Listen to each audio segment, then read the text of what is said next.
We're here at the National Gallery of Art in Washington, D.C., and we're standing in front of this painting by Giorgione. It depicts the adoration of the shepherds. We see two shepherds in the front kneeling with Joseph and Mary in front of the Christ child who lays on the ground. When you think about a scene of the adoration of the shepherds, when the shepherds follow this star, and this is the moment where they first recognize Jesus is special, he's divine. That's the moment they're showing here, but we're used to seeing it in a hierarchical, symmetrical way. Mary and Jesus get pride of place. But here they're pushed toward the right, and we've got the shepherds in the center, and a full half of the panel taken up by the landscape. And I think what's interesting for this picture and what sets the tone for it is its quietness of their amazement.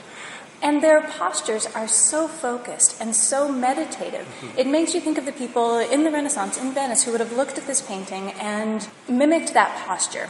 So they're both guides and they're also imitating what's happening outside the picture. I like that idea of imitation because if you look at the shepherd with the ragged sleeve, with the green bodice. Because these are shepherds, right? Their clothes are torn, they wear simple shoes. But look at his hands and then look at the Virgin Mary's hands and you can see that he's actually imitating her. The thumb hooked over his other thumb and the fingers together.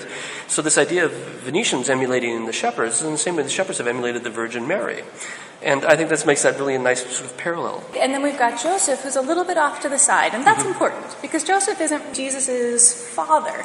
That role goes to God. It's almost like he also is trying to figure out the hand placement. His thumbs aren't quite together yet. He too is participating, but at a remove. That's interesting. It's like they're learning to worship. This is that first moment when Jesus' divinity is recognized and they're starting to figure it out. So why don't we talk about the background a bit? Yes, this gorgeous landscape full of really precise botanical specimens. We've got laurel in the foreground and all sorts of other trees that are precisely rendered. It's sort of the diffuse evening sunlight that seems to be increasingly low on the horizon, striking the sides of those buildings more than it does the top, the tower under construction. There's this play between the preciseness of the details and the sense of atmosphere. That softness leads to the serenity, so that the setting is perfectly married to the subject of the shepherds. This is where they work. This landscape is their world. You can really see how Giorgione is a master with oil paint here, especially in the middle ground. Especially right where the conduit splashes down, and there's that little lick of white paint that comes up there.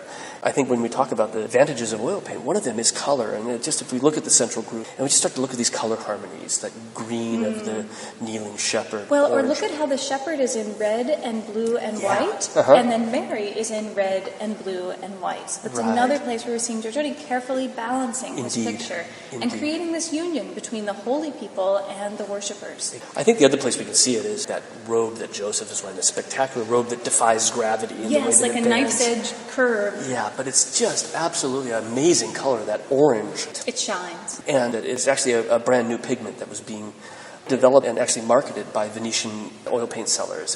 When you think about an adoration of the shepherds as a pendant to a scene where you have the Magi or the Three Kings, a type of painting that's full of rich jewels and rich fabrics and all sorts of luxury, this is really something different. And yet, these people have nobility. Yeah. They have recognized something special here.